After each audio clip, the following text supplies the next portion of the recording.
da República numa eleição em que as pesquisas dizem o seguinte: só tem espaço para Lula e para Bolsonaro, no caso Flávio Bolsonaro. Você discorda dessa afirmação aí dos institutos de pesquisa? E como que é entrar numa disputa com esse cenário, Renan?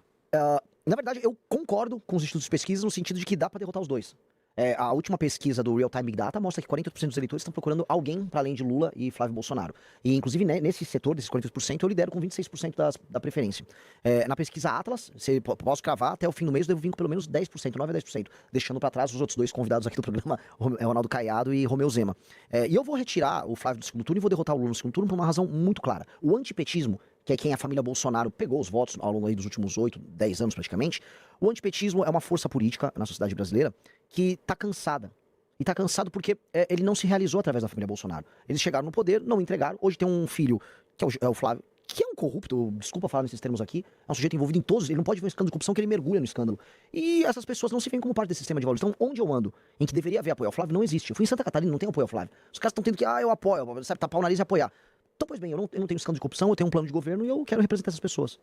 Falando sobre proposta, que é uma coisa que está faltando, que a gente fica muito em escândalo, né? Sim. E o passado de cada um é importante, falar sobre a trajetória, mas o brasileiro está precisando de muitas propostas em várias áreas, né? Eu queria saber o que o Renan faria como presidente da República nessa questão fiscal. O Brasil está enrolado nos números e a gente está vendo que o buraco está cada vez mais embaixo. O que o Renan faria como presidente da República para consertar as contas do país? Olha, essa é a típica pergunta que os outros pré-candidatos vão se enrolar e vão dar uma fugida. Porque é o seguinte, falando aqui, olhando para a câmera, o Brasil está quebrado, o Brasil está detonado, o Brasil está destruído. E do ponto de vista fiscal, isso significa que as contas públicas estão indo para uma rota de colisão, elas vão estourar, os impostos para segurar isso vão ter que aumentar, os juros já estão altos, eles vão aumentar, inclusive o dólar voltou a subir, ou seja, a situação fiscal do Brasil, o Brasil é um país que está quebrando. E nós, se você quiser, você que está me ouvindo, quiser comprar um celular e conseguir pagar ele, não se endividar, ter emprego, nós vamos precisar fazer uma série de reformas que vão doer em muita gente interessada.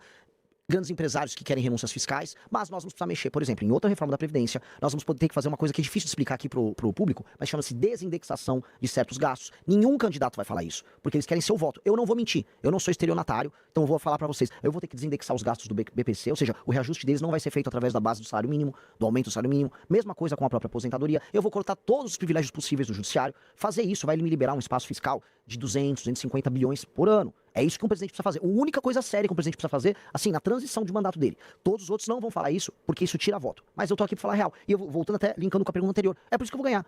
Porque eu tô falando a real, eu vou falar pros outros, Lula, você não vai querer fazer essas reformas? Bota no cartório. Flávio, bota lá, registra em cartório. Porque eles estão mentindo. Todo mundo sabe que vai precisar fazer uma reforma fiscal pesadíssima no Brasil. Que é a reforma fiscal que no fim do dia vai permitir que uma pessoa consiga comprar um celular e não ficar endividado. Presidente da República, no atual cenário que a gente tem com o parlamento, tem condições de fazer isso sem essa articulação política, por vontade própria? Tipo, o presidente tem essas ideias que você está apresentando aqui, ele consegue executar imediatamente? Olha, a PEC fiscal minha... Tem que passar pelo parlamento. Lógico, mas eu vou dar um exemplo para você. Eu não só falo. Esse projeto que eu falei fiscal já está protocolado na Câmara dos Deputados pelo meu partido.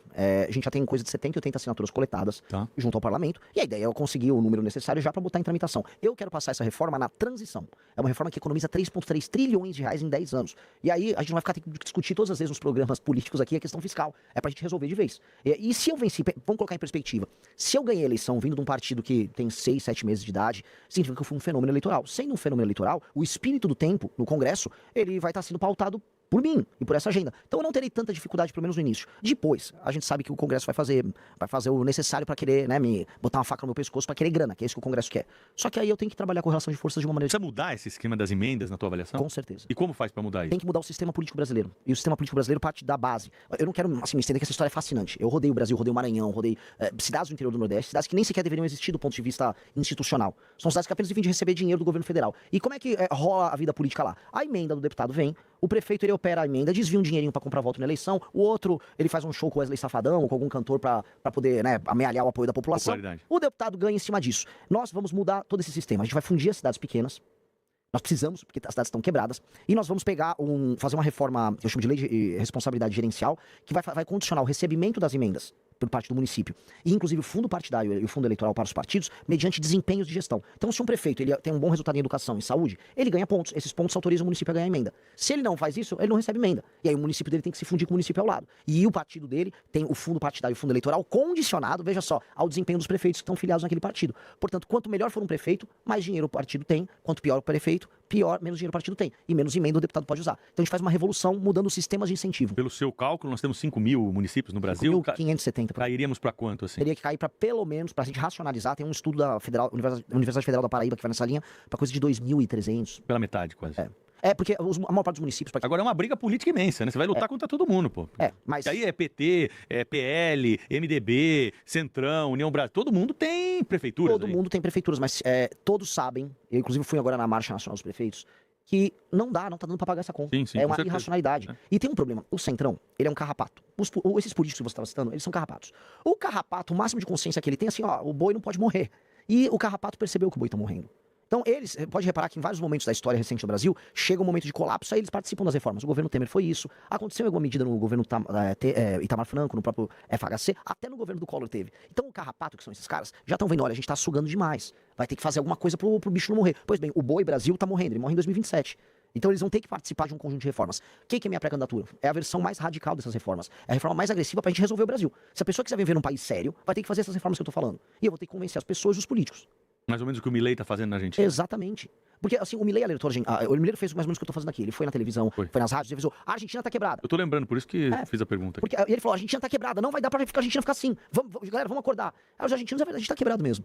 Porque existe uma coisa que é a normalização do absurdo. A Argentina tinha normalizado o absurdo e todo mundo ficava pobre, fazendo racionamento, inflação lá no alto. E aí eles, não, mas a vida é assim. A vida não é assim. O Milei falou, você não precisa viver assim. Igual a gente vivia antes do plano real. A gente, o ser humano é um ser incrivelmente adaptável. A gente se adapta ao absurdo. De repente viu o plano real, a gente falou, poxa, dá pra viver sem tanta inflação. Mesma coisa que eu tô falando aqui. Dá pra você comprar um celular.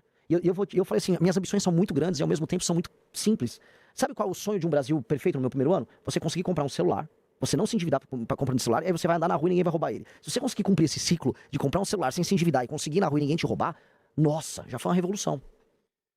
Renan Santos, pré-candidato à presidência da República pelo Partido Missão, está concedendo uma entrevista ao vivo aqui à Bandeirantes, transmissão também pelo Band News TV, ao vivo no Jornal Gente.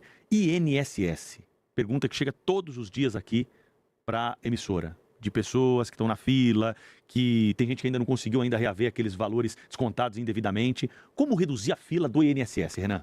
De maneira clara, nós precisamos, assim, a fila em si, você tem que ter automações e você tem que tirar fraudes. A gente tem uma indústria da fraude que acaba tomando muito tempo na operacional. E hoje você não conseguiu colocar de maneira, vamos dizer, a contento, tanto o machine learning quanto as automações para você conseguir andar mais rápido com os processos.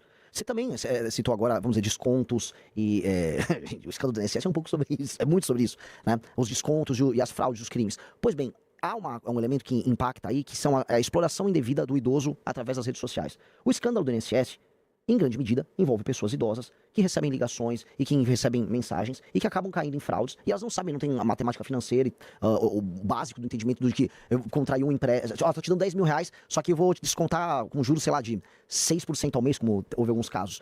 Essas pessoas não conseguem se defender desses casos. Tem que ter uma legislação muito dura contra a fraude e contra idosos. A maior parte das fraudes que estão acontecendo, não só no Brasil, tá? Tem um artigo nos Estados Unidos muito interessante sobre isso, são sobre idosos, porque os idosos hoje, no mundo todo, eles congregam muito dinheiro, tem muita gente recebendo aposentadoria e tem patrimônio e não sabem usar a internet e aí as fraudes são focadas nos idosos. Então tem que atacar muito fraude nos idosos, assim, tem que prender e ter uma legislação muito dura e o resto é enfiar automações e, do ponto de vista da gestão pública, automação e trabalho, vamos dizer, de digitalização para tirar as filas. Política externa. O Brasil tem que atuar de que forma em relação aos Estados Unidos, essas tarifas que são anunciadas? Agora tem essa notícia do fim de semana que nós abordamos mais cedo aqui, do veto à carne brasileira pela União Europeia. Tem que ser uma política mais agressiva? O Brasil tem que se posicionar? Ou, na tua avaliação, nós precisamos dançar conforme a música porque não somos tão fortes quanto outras economias mundiais? Ela respondeu para mim. Infelizmente, por mais que muita gente... O Lula fica vendendo essa história de soberania. Não tem soberania nenhuma. O Brasil depende da China para ter grana, vendendo soja e minério de ferro. A situação humilhante que o Brasil tem com relação à China. A China tá falando em construir a ferrovia que liga Ilhéus a Xangai para levar de vez as commodities nossas e ela mesma investiu, ou seja, não tem nem dinheiro para fazer ferrovia aqui. Situação humilhante. E ainda mais humilhante a situação com os Estados Unidos, que o governo Trump despertou para América Latina. E aí o Trump virou pro Brasil e falou: baixa a bola aí na tua relação com a China. É o seguinte, nossa relação comercial tá desproporcional, vai corrigir isso aí e ainda tô de olho nas tuas terras raras. Aí sabe o que o Lula tá tendo que fazer? Tá tendo que sentar e conversar sem muita moral. A situação do Lula é humilhante, porque ele não pode discordar da China, porque a gente exporta pra China, e do outro lado ele vai ter que se submeter ao Trump. Então, o que o Brasil tem que fazer? O Brasil tem uma posição que ela, vamos dizer, nos permite negociar bem. É a questão das terras raras. Porque os Estados Unidos precisam disso. Os Estados Unidos hoje estão numa posição de fraqueza com as terras raras. Para aquela que estamos assistindo, né, essas terras raras que são minérios especiais, aí na tabela, a parte de baixo da tabela periódica, disprósio, neodímio, um monte de nome esquisito, parece nome de remédio. Um jato F-35, que é a base do sistema de defesa e ataque do governo americano, ele usa 0,5 tonelada de terras raras. E os Estados Unidos não produzem e processam nada disso. E a China tem. Tudo. Não, eles compram tudo da China. Ou seja, a China olha, os jatos de guerra americanos, os drones americanos, são todos feitos com material chinês. Os Estados Unidos precisam montar a cadeia própria. Quem tem 20% da reserva global? E quem tá no continente deles é o Brasil. Então o Brasil precisa usar essa posição para falar, você quer conversar, Estados Unidos? Então vamos montar a cadeia inteira das terras raras aqui. Vocês, a União Europeia, o Japão, que tá precisando também, a Taiwan, que faz os semicondutores. Traz a cadeia para cá, num projeto de 10, 20, 30 anos, a gente começar a extração, o processamento, e aí fazer turbina de avião aqui, fazer bateria, fazer drone aqui, e a gente faz parte de uma cadeia global de produção, assim, com muito valor agregado, que é necessário aos Estados Unidos, que é necessário à União Europeia, e aí que reposiciona o Brasil nesse jogo. Só que não dá pra gente negociar igual o Lula tá negociando, com uma faca no pescoço e querendo fazer showzinho. Ainda nesse capítulo internacional, recentemente tivemos a classificação do PCC e do Comando Vermelho como organizações terroristas. Isso gerou um debate aqui no Brasil que dividiu até especialistas que normalmente estão do mesmo lado da tese, né? Então, muita gente ficou perdida, falou, será que eu devo apoiar isso? Será que vai ser bom ou vai ser ruim? Na tua visão, é bom ou ruim? Quase indiferente. Há um elemento bom no sentido de que as pessoas estão se tocando que o problema é muito grande, a ponto dos Estados Unidos terem falado, pô, isso aqui são organizações terroristas. Do ponto de vista da cooperação internacional, a gente vai ter que fazer, por exemplo, a Polícia Federal Brasileira tem um acordo de cooperação com a CIA, ela tem com o FBI. São instituições diferentes. Agora, do ponto de vista da execução, para derrotar o PCC e o Comando Vermelho, o governo brasileiro vai ter que atuar. Não são os americanos. O problema é que os bolsonaristas lá ficaram vendendo, agora vai dar certo. Vai dar certo o quê? Você vai chamar os americanos pra virem resolver um problema nosso? Novamente, aquela coisa da constante humilhação do Brasil. Esses caras ficam humilhando o Brasil. O Lula humilha o Brasil quando vai lá nos Estados Unidos e fica negociando terra rara por conta de uma fraqueza interna dele, de projeto dele, que ficou puxando o saco da China. E do outro lado, o Flávio Bolsonaro vai lá comemorar. Trump, tinha uma foto igual, sabe, um cara que tinha foto com o Neymar, com um ídolo. Tô aqui com o Trump. Que isso? Você pretende ser um chefe de Estado e tá tirando fotinho patética, tentando se apropriar de uma decisão que não veio deles e uma decisão que pra nós é indiferente. Desculpa me estender nisso. Flávio Bolsonaro é do Rio de Janeiro. Ora, o que ele fez pela segurança do Rio de Janeiro todos esses anos? Ele estava apoiando agora o Bacelar, que foi, assim, a Polícia Federal colocou, é o representante político do Comando Vermelho na política carioca. O Flávio apoiava ele, apoiava o TH Joias, que era do Comando Vermelho, e aí vem ficar falando, não, agora os Estados Unidos vai salvar. Os Estados Unidos levariam o Flávio preso num contexto desse.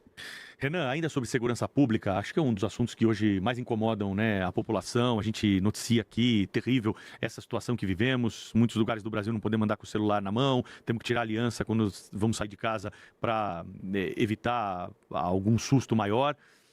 O que dá para fazer de forma prática, no começo de uma gestão em relação à segurança para mudar isso aí? Olha, esse é o sonho, a coisa que eu mais imagino no início da nossa gestão. Primeira coisa, na transição, na virada do ano de 2026 para 2027, eu tanto vou passar a reforma fiscal, quanto eu vou aumentar ainda mais todas as penas para crimes violentos.